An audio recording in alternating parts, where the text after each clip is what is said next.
So speaking of things out west, I mean, we learned today that the Suns are going to commit to having Bradley Beal. I don't know if you guys read that, but the Suns are going to commit to having Bradley Beal as their point guard, as their starting point guard. So it's going to be 2019 Bron, where the Lakers kind of like, okay, can you start a point guard for us, and it worked for them, but Bradley Beal and LeBron are two different people. So what are y'all thoughts on, or John, especially because, what are your thoughts on how this offseason went for the Suns? They pretty much said we're going to spend as much money as possible. They stacked that roster, got a little bit of depth too, because I was worried about that at first. But what are your thoughts generally on what Phoenix has done so far? Do they separate themselves and they make themselves top dog in the Western Conference over Denver with this? I think Denver's still better. I don't know if they did anything that changes that series. Like, I still think, KD and Booker played basically perfectly for 2 games for them to win just 2 games. They still lost to 6. So I think, like, if KD and Booker are themselves, I still think that team is – I don't think they win that series. Maybe they push it to 7. You know what I mean? But I don't think they win that series. They signed Bol Bol, and Bol Bol is 10 points off the bench, shooting 56% from the field, can run. He's kind of slight, but it does help a little bit. I think it's a good sign. 10 points off the bench is great.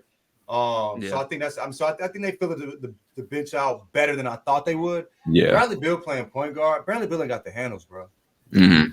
Bradley Beal ain't got, and I love Bradley, bro. Like, I actually was on the court with Bradley at Armstrong one time, bro. Like, he's the most athletic person I've ever seen, bro. Like, and like on the court with, you feel me? Like, you realize how athletic these dudes are when Bradley got his feet in the paint, he dunked it.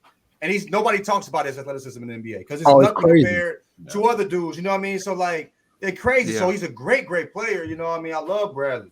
I've been watching since high school, but dog, I just don't see him as a point guard. He is an off-ball scorer. Yeah. So I don't know if he has point guard is supposed to be the coach on the court. I don't know if he has that, dog.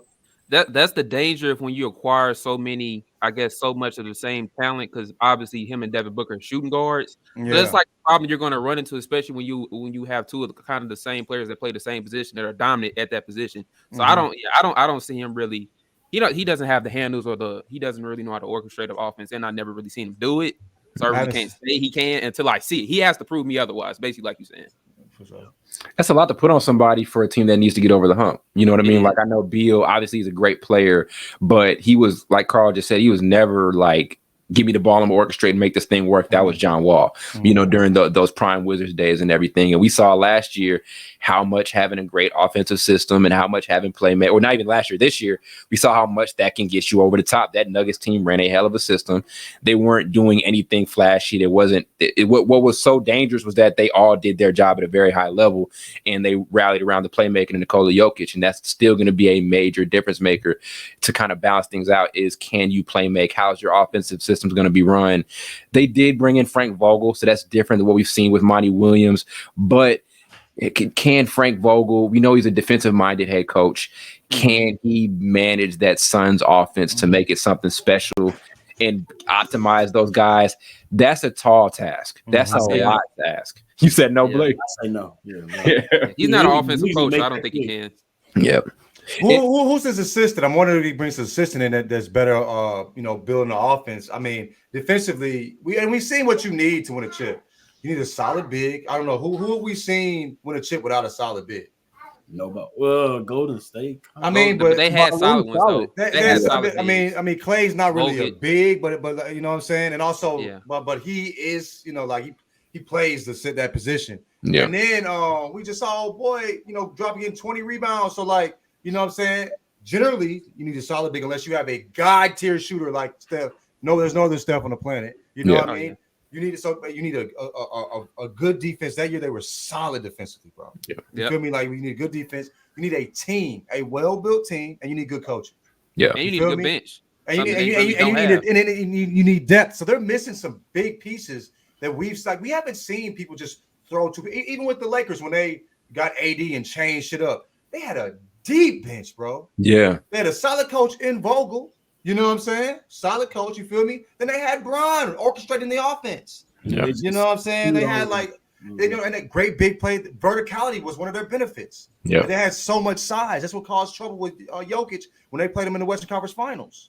You know what I'm saying? So yeah, bro. Like, I mean, not this last time when they got smoked, but obviously in 2020. Yeah, you know what I'm saying? So, like, yeah, like we've seen the teams that have won have had like depth, solid defense, great coaching. You know what I'm saying? And a team that plays well together, whether is on both ends on defense or offense. You know what I mean? So we'll see. Yeah. It's always this balancing act with those like super teams, right? Like if we go look at how many of these it's almost, we've talked about this a million times. We ain't even entertained by it anymore. Like the last time I remember seeing, I think after the Paul George and Carmelo Anthony, I don't know, Carmelo was on the back end of his career around that time, but after that didn't work out, I was kind of like, okay. It was fun when we were younger, like we were in sixth grade. The Nets we thought had a chance, and then they went that's true. The Nets was like, this might be the end of that. Yeah. We don't believe none of y'all. Yeah. You feel There's like a feeling they always were. These teams always. It's no matter what it is, it may be on the court stuff. With the Nets, it wasn't. They worked so well on the court, but it was a bunch of other things. There's always this ceiling that these super teams always run into, and it's really, really weird. It's almost like a balancing act. It's like the game. The basketball guys are like, you have to. This ain't the way that you're going to be able to have something sustainable. To win a title.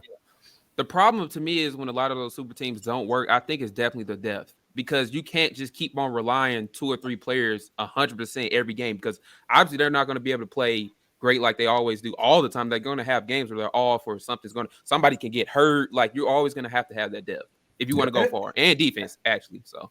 And the thing with the Suns is like Bill and KD, they have trouble staying healthy, and it makes sense. They have had a lot of miles, you know what I'm saying, put on them in the last few years. But like KD, and Bill, they struggle staying healthy. Like, I hope they stay healthy. Obviously, I don't want anybody. I mean, if you're putting a team together where you're putting so much on these players, like one of the things that they struggled with was healthy players, and they get Bradley, who is a great player, but he had struggled.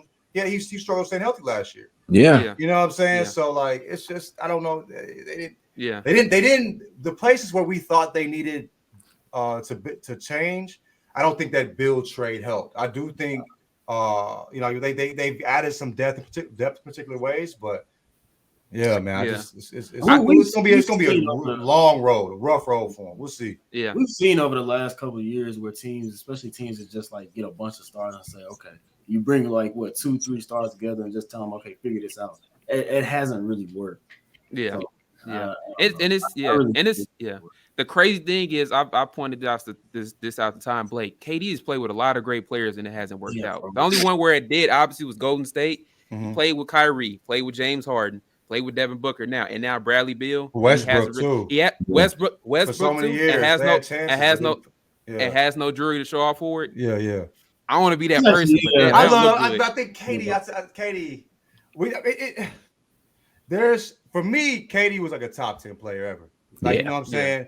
Like I mean, I still think like the level we can go to, but that'll be we're gonna talk about that. We're gonna talk about that in his career. Like when we having these debates, like you got to bring up it's with Kyrie and Harden. They got nothing to show for it. Yeah, we talk about injuries, but everybody deal with injuries, dog. Yeah. You know what I'm saying? We all deal with that. I mean, and he has, Steve Nash coaching. It was not beneficial, but like, now he's with Booker, and they got Bill. I mean, you got a lot of dogs in your team, future Hall of Famers, and then you only won one location. You know what I'm saying? Yeah. And they had already were the best regular season team of all time before you joined. There's some talking points to be had. And I love KD. Before he went to the Warriors, he's my second favorite player in the league. Yeah. You know what I'm saying? That put a stink on him, but I still love his game. But yeah. I'm just putting all of it together. Steph was an MVP. James Harden was an MVP. Westbrook was too. That's all. You play with 3. It's let alone it's hard to play with one MVP player. You've played with 3 of them, right? And 2 of them twice. That's crazy. That's insane, dude. That's crazy. That is insane. And you've only won in one location. That's and what's interesting is the year that Heat team that they beat. A Heat team was they were obviously a great team, and Braun was on another level. But coming into that series, I think KD was like when OKC, I think it was 2012 actually. 2011, yeah. He got smacked by the I've never been more disappointed in a player in my life in that series. But me too. Yeah, that was embarrassing, bro. I was like, maybe he ain't it. Yeah, maybe he's not the chosen one. I was quiet, but anyway, he shut me the fuck up, and thank God for that. But it's like 2012.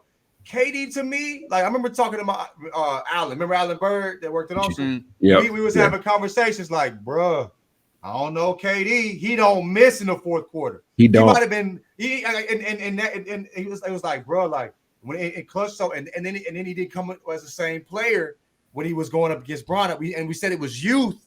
You know what I mean? But I don't know. We'll see. That stuff starts coming back to bite you. You know, when in your career when it seems like you've struggled winning. You know what I mean? And later in your career. So we'll see. Yeah.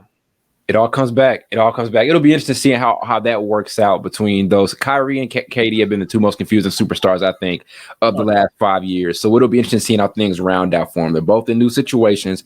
They're both around really high quality players. They both have the talent to be able to do something on both of those teams, the Mavericks and Phoenix. You know, it just depends on a lot of other things. They just have to kind of make it work and put those things together. Both are really weird because they both are championship players. But their careers and legacies are so confusing because of everything that happened after they won those titles. With KD, everything that happened kind of, with Kevin Durant, everything got confusing when he went to Golden State. But they're both championship players who we still kind of like, I don't know. As from a legacy standpoint, from a skill standpoint, they're there. But from a legacy standpoint, it's just really strange careers, especially over these last 5 seasons for them both. I think Kyrie's a little more confused because he doesn't have the hardware in the same way. Like, like KD got 2 Finals MVPs, and on those Warriors teams, he was blatantly the best player. The most important player, Steph Curry. The best player, KD, easily. You know what I mean?